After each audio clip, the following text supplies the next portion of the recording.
It was noon, and the executioner drew his blade. As he raised his sword to slice through the convict, his hardened skin broke his sword into two pieces. Gabimaru the Hollow, a criminal who was sentenced to death after killing thousands during his lifetime. Out of desperation, they had to take drastic measures and were forced to burn him at the stake. When fire wasn't enough, they resorted to brute force. However, Gabimaru wasn't budging an inch. It is revealed that he went berserk after the chief took his wife from him and ordered the soldiers to imprison him when he asked to leave. After he was caught, they tried using various methods of execution, including boiling him alive in sizzling oil. But Gabimaru is known as the Hollow, a monster who roams the earth doing whatever he likes. When push came to shove, they hired an assaiman to assassinate him, professional executioners who devoted their lives towards mastering the blade. Gabimaru panicked for the first time in his life and drew a sword to defend himself. Even though he claimed he wanted to die, deep down, he still cared for his wife and had a purpose to live for. His wife was the only person who accepted him for who he was when everyone else considered him a monster. Give it to me like...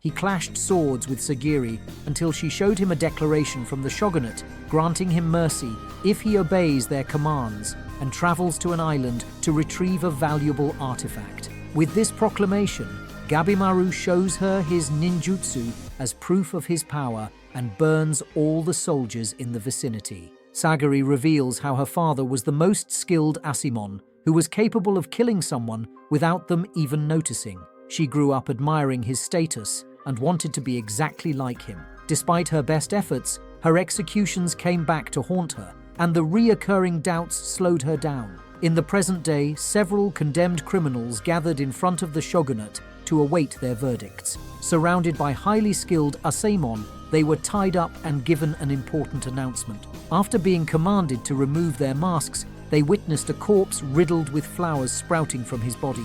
It is explained that he was a survivor of a mysterious island that possessed the elixir of life. Upon witnessing the atrocity, the criminals started to rebel, and one of them stood up to leave only to be beheaded on the spot. It was then declared that their numbers were too many and they were asked to trim the fat. A huge fight ensued among them, leading to several fatalities. Sagiri, on the other hand, kept reminiscing about her childhood and how she was abused by the kids. When Gabimaru tried to object to this senseless killing, a bounty was placed on his head, forcing him to contend with a multitude of opponents on his own. Regardless, he took them all on and kept devastating them left and right. It was obvious that they were no match for him. In the end, only a select few survived the onslaught, giving them a chance to visit the island and redeem their honor.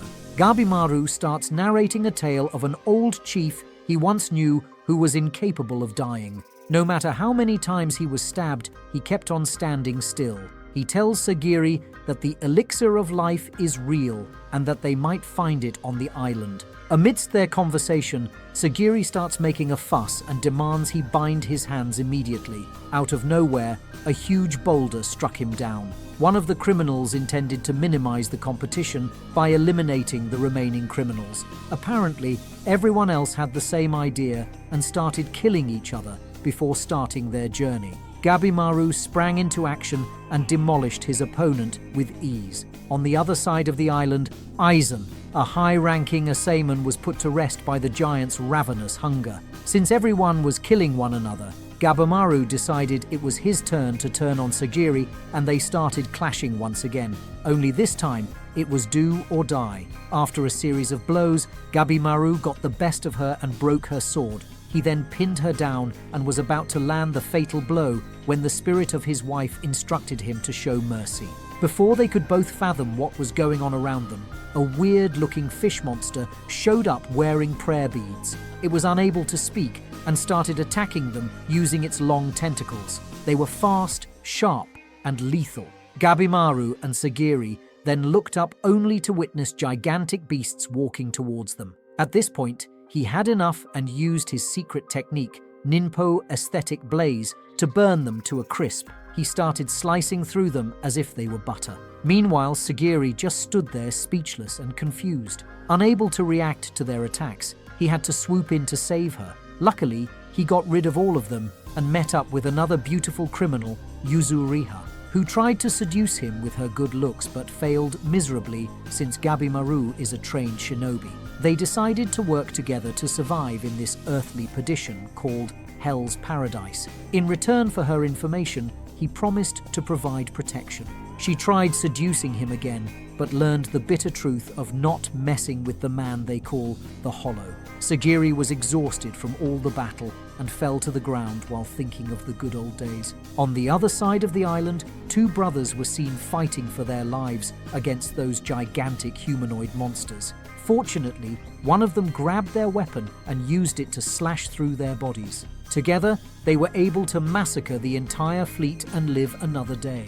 After a few hours, Sagiri wakes up from her nap and meets a Seiman Kenji inside a tree cave. He informs her that she was actually poisoned by one of the butterflies, and that's what caused her to faint. Outside, Gabimaru was making dinner for everyone from ingredients he found inside the forest. While eating, they discussed the potential locations where the elixir could be found. Gabimaru explains how it is real since he has encountered it before, and it is stated that the monsters they fought are sort of like fallen deities who roam the forest trying to protect their treasure. Once they've concluded the summary, Kenji starts advising Sagiri to leave the island as soon as she can, and that he'll handle things from here.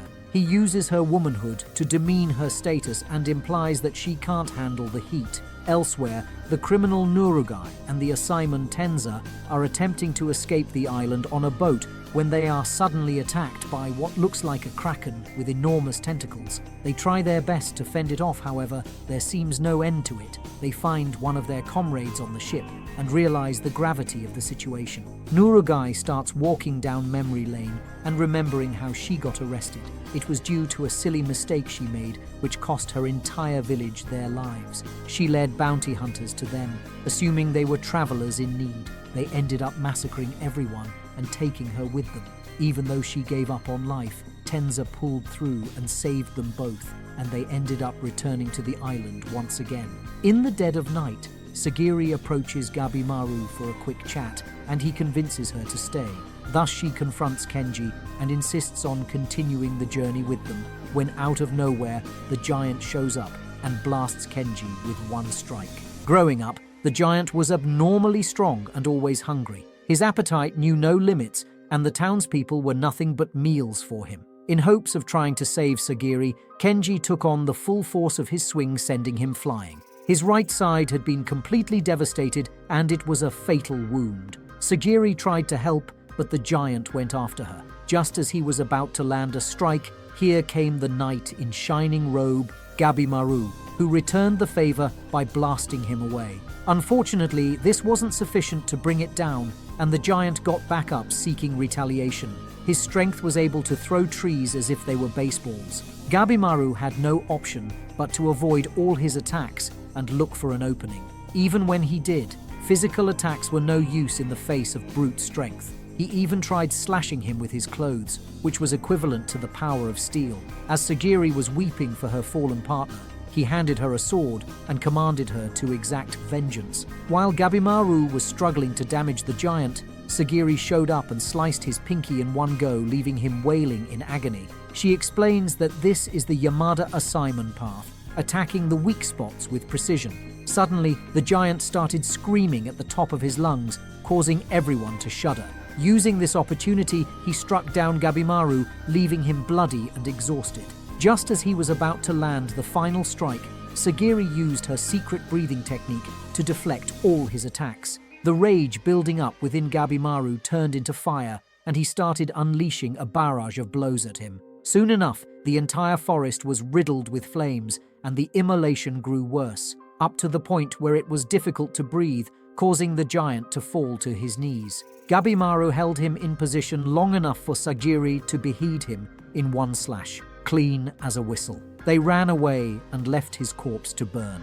On a separate part of the island, the two brothers ran into two beautiful maidens and were left speechless. One of them got up and transformed into a man, revealing their true nature. While scouting the premises, Gabimaru spotted a little kid and started running after it. A weird tree-looking figure tried attacking it, but he ignored it and went after the kid. Yuzuriha used her ninpo techniques to hold off the tree while Gabimaru was getting whooped by the little girl. He grew frustrated and tied up the little kid to a tree, causing her to scream and sob hysterically. Sagiri brought her down and comforted her. The rest of the gang also showed up after having defeated the tree monster who started speaking. He revealed to them that his name was Hoko and the little kid was called Mei.